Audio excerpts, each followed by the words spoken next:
Hello friends. Just before I begin this video, I just wanted to say a thank you to those of you who've migrated over to this channel. It's nice to have a little audience here now and to be able to explore some deeper themes. I think I mentioned it before, about a year ago, the main channel was growing, but just didn't quite feel right. My waters weren't flowing within.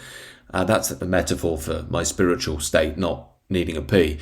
But what I meant by that is I was thinking, look, I'm lacking a dimension here. And it really was. It was the spiritual side of things. I'm not scratching that itch. I'm not connecting on a deeper level. And I think I was probably suffering for it a bit within. So it's very nice to be able to explore these ideas. And many of you reach out and have joined the Substack, which is great. So thanks for that. And I suppose in the same vein as that little comment, one thing that I really want to emphasize in these videos, and is at the heart of what I'm trying to do, is moving beyond that dualistic state and that dualistic way of viewing life. Now, it's not to say that it's wrong to have dualism, male and female, right wing and left wing, on and on it goes. It's part of manifest life, and we have to learn to deal with it. But there are realities that are deeper and greater than those things. And it's so important for us to really understand this, because if we can't understand it, we will stay locked in that dualistic mind battle. The ego will just take control of us. And this is what we see in extreme examples with the whole woke thing, or maybe some really angry right-wing guy who just, banging his fist on the table, hates left-wingers and whatever it is. And again, this is a symptom of ideology and ideological thinking. Our identity is heavily rooted in the political positions we take, and we are almost angry with the other side. And again, it's probably worse on the left, or has been for the past few decades. But as I've explored a lot on the main channel, they almost have a counterfeit morality to justify a lot of that anger.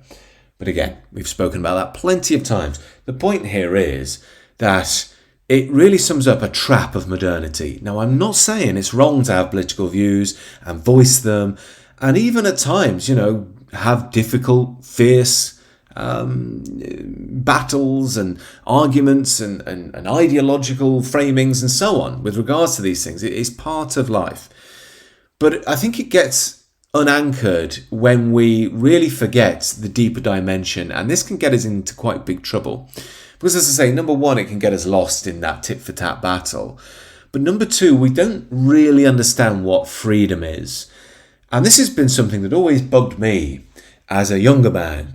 And I was almost naturally existentialist when I was young. I was sort of, bought into the left-wing ideologies and the atheism of the age, but it never sat well with me. And that got me into the French existentialists, who actually would deal with these questions of what freedom really was. And again, I obviously moved on from that, went to more of a religious, traditionalist, spiritual understanding of things, which, really filled my soul, so to speak. But the point I'm making here is there's a really important thing to understand here about the nature of freedom and what that means. Because very often we want to think that our worldview is that of freedom, but those who oppose us are anti-freedom or are limiting our freedom. And that might be true on the political or ideological level. The point I'm making is, what do you do when you get freedom? And that's a big question many a modern man wouldn't want to answer. And again, why I thank many of you for coming over to address these deeper questions, because it's really when you do address these complicated, often contradictory questions, you really get to the gold. Because the point I'm making here is, well, so much of our conceptions of freedom come from the 60s, freedom from tradition and order. I don't want to get married. I want to go and sleep with a load of chicks, or women sleep with a load of men. I don't want to be a caring mother. I want to go and be a girl boss. That's my freedom. It's very much the modern era. Break all boundaries. That's very much a feminine statement, radical feminine statement. Kali statement, really. Kali Yuga, those who know your traditionalism. But the point that we're making here is it's a break against the masculine order, the whole, if you like, which held everything together, and everything's about breaking boundaries. You see this all the time in the mainstream.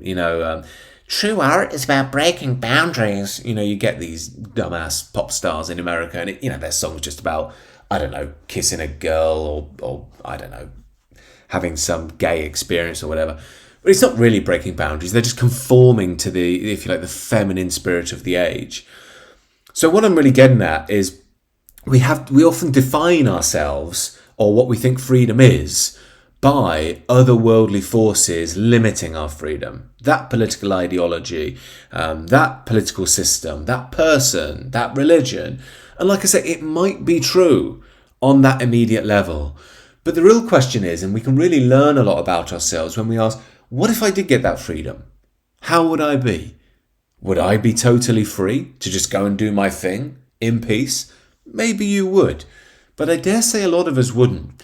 It's why I often say on the main channel, it's all well and good for us to call out the corruption of modernity and its corrosiveness, and we should, don't get me wrong.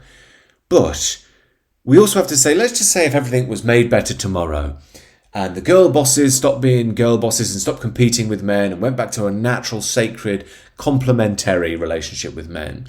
What about if our nations went back to a fidelity to sacred myth and we had our hearts once more imbued with the song of the national spirit, and even beyond that, the transcendent? Well, it's all wonderful, but would we be able to bear it without an enemy?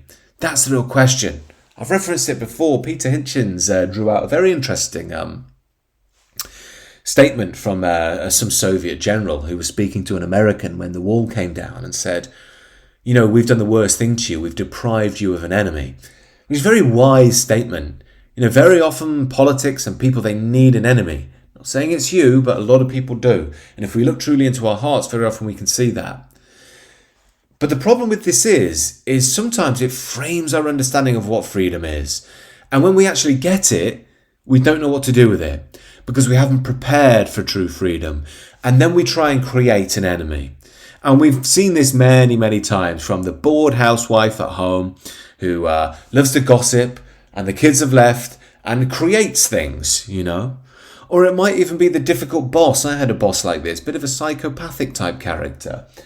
And when things weren't going right, he'd find a new enemy to pin things on, you know, or even when things were going right, because it blocked him from noticing the demons within him that were really causing the trouble. And this is why you need, in my view, the great transcendent spiritual path that guides you beyond that dualistic battle.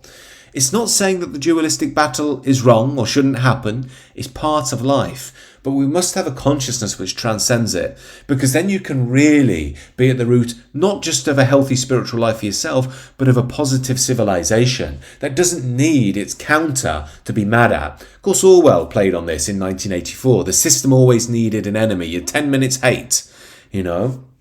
Now, this is why I believe we need religious structures.